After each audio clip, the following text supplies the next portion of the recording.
The shooting of two members of the National Guard last week by an Afghan refugee, one of whom was killed and one who remains in critical condition, is a tragic story. And it's a complicated one as well. But just because it's a complicated story does not mean that it has stopped the Trump administration from taking this tragedy and exploiting it to further their cruel crackdown on immigration and their demonization of immigrant communities. Now, there are a lot of details we don't know in this story yet, but we do know that the man who carried out the shooting came to the U.S. in 2021 after the U.S. withdrawal from Afghanistan. While he was in Afghanistan, he was part of a unit of soldiers in Afghanistan that assisted the CIA in their missions in Afghanistan.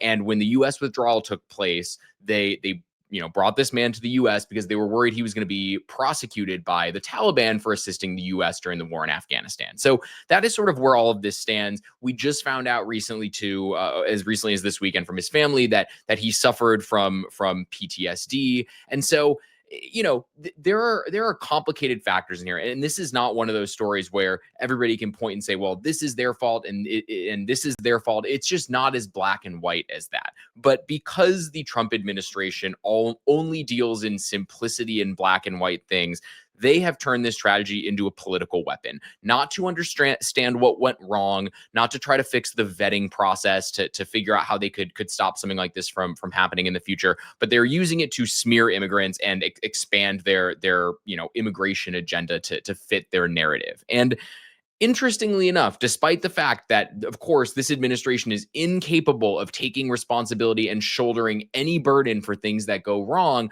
all they want to do is blame Joe Biden and point fingers at the Biden administration when the Trump administration had a key role in why this man was in the country still. And so what has been fascinating over the past couple of days is watching the people who are kind of representative of Trump's immigration team and completely ignore their responsibility in the situation and build an entire message around something that never happened. And so I want to start with Kristi Noem, who has been leading the delusional charge this week on this. She went on the Sunday shows this week to talk about it, and she was asked about this really core fact that the administration wants to leave out, which is that this man was brought to the country in 2021, but that he was granted asylum by the Trump administration in April of this year. So in April of 2025, this man was granted asylum by the Trump administration. And they want to ignore that key, crucial part of this whole story. Now, Kristi Noem was asked about this today by Kristen Welker on Meet the Press. Let's see what she had to say when she was pressed on it. Collecting. Now, when we vet individuals under this administration, we know who they are, why they are here, and going through that. Unfortunately, this individual, that entire process happened under Joe Biden's watch. Well, but just to be very clear, I want to go back to what happened on the Trump administration's watch. He was extensively vetted in order to serve alongside U.S. service members as a part of the CIA-trained strike force. But in terms of what happened on the Trump administration's watch, just to be very clear, what vetting did the Trump administration do before giving this suspect asylum? The vetting process, Kristen, happens when the person comes into the country, and Joe Biden completely did not vet any of these individuals, did not vet this individual, waited until he got into the United States, and then that application for asylum was opened under the Joe Biden administration. So, first of all, this whole idea that he wasn't vetted in the first place is ridiculous. First of all, he was vetted in Afghanistan in order to work with the CIA. And then when he was brought over, he was also vetted as well. There has been reporting that has shown that there was a vetting file on this man. So the claim that the Biden administration just brought this man in is not true. And they also brought him in because he had been assisting U.S. soldiers in the war in Afghanistan. So it is not as easy as, well, they just pulled some Afghan refugee off the street and brought him to the U.S. That's not what happened. And, on top of this, you can't, which Noem does at several points in this interview with Kristen Welker, is bragging about their superior vetting capabilities compared to how the Biden administration does it.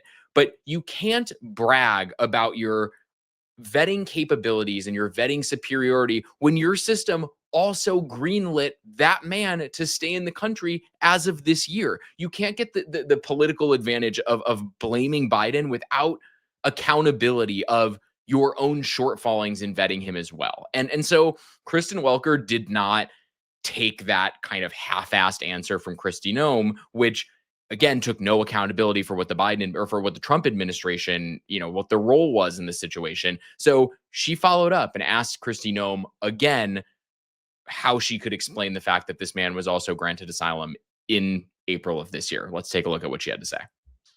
And we use their biometric data information now to track to make sure they are who they say they are, and they're here for their right intentions. And we are going to talk about some of the steps the president's taking, but I just want to be very clear about this because his asylum was approved in April of this year on the Trump administration's watch. So just to be very clear, was there a vetting process in place to approve that asylum request? Yeah, the vetting process all happened under Joe Biden's administration. But was he vetted when he was granted asylum? Are you saying he wasn't vetted when he was granted asylum?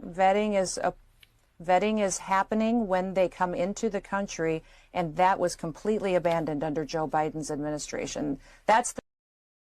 So she had two chances to answer this question, and she gave zero answers.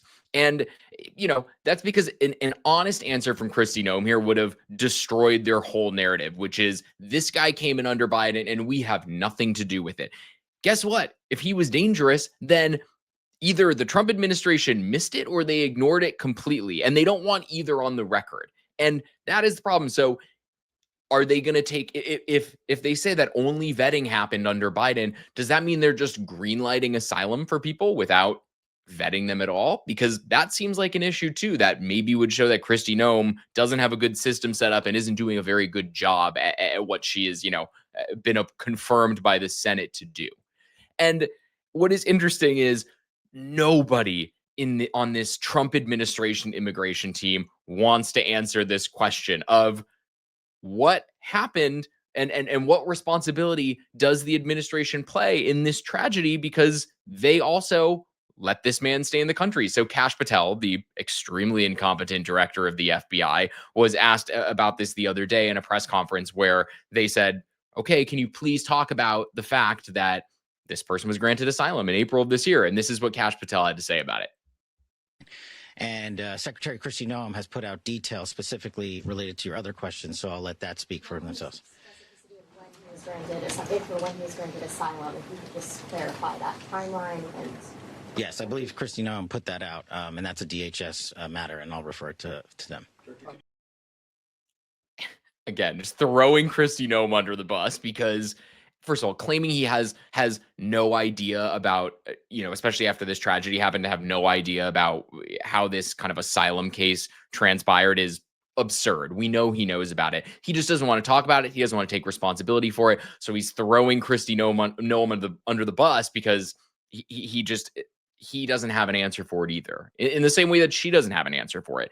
And all of these people are terrified to actually talk about the timing of how all of this transpired, because if they are to stick to this kind of cruel immigration narrative they have, then it sort of exposes their own failure with their immigration approach. And, this isn't just limited to Kristi Noem and Kash Patel either.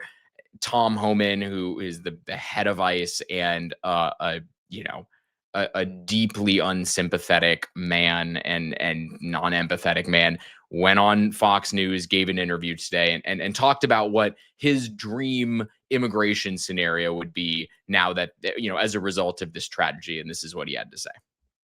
In these third world nations, they don't have systems like we do. There's no way to clearly vet these people, 100% that they're safe to come to this country from these third world nations. President Trump's doing the right thing. I really, truly think that most of them are going to end up being deported because we're not going to be able to properly vet them.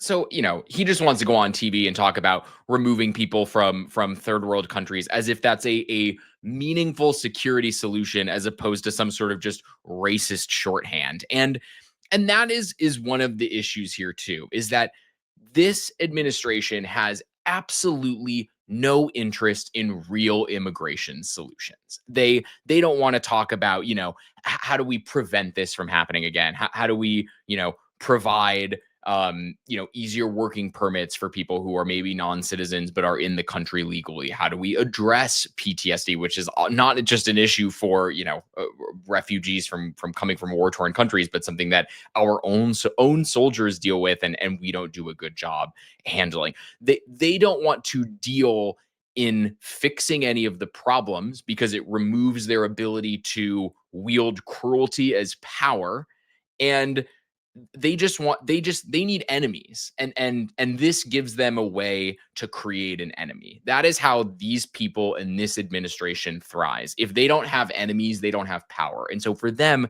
they are salivating over this as an opportunity to demonize and intimidate immigrant communities in the country. And we saw that happen today. On a different interview, Kristi Noem went out there and basically said, well, now we believe that this man was radicalized while he was in the US after he came here. And that should make people nervous, because what is going to happen now is the administration is going to run with that narrative, and they're going to use that narrative to say, well, we have to send ICE into these communities to make sure that these people aren't being radicalized. They are going to use it as an arrow in their quiver to go into neighborhoods and intimidate immigrant communities into submission. That is not a solution to anything. It is just building a case for broad racialized surveillance. And I think that is kind of what this administration has to offer. Smear immigrants, blame Biden, and threaten to intimidate groups into submission so they have an enemy to tame and control. And that's just what they're going to do. But it is up to us to continuously point out these failures, and it's up to journalists who are interviewing these people to hold their feet to the fire and make sure they answer those questions, as opposed to saying, okay, great, I understand Biden brought this person into the country, but what role did your administration play in this as well? Because we know they're incapable of accepting responsibility for things that they've done. But if they're going to twist this tragedy into a weapon, it's just never going to end. And we're going to have to imagine what's going to happen when the next tragedy comes around that they're going to exploit to intimidate more Americans. And it is up to us, and it is up to the people that are talking to these people in the administration to continuously point out these failures and these hypocrisies and make them answer for it.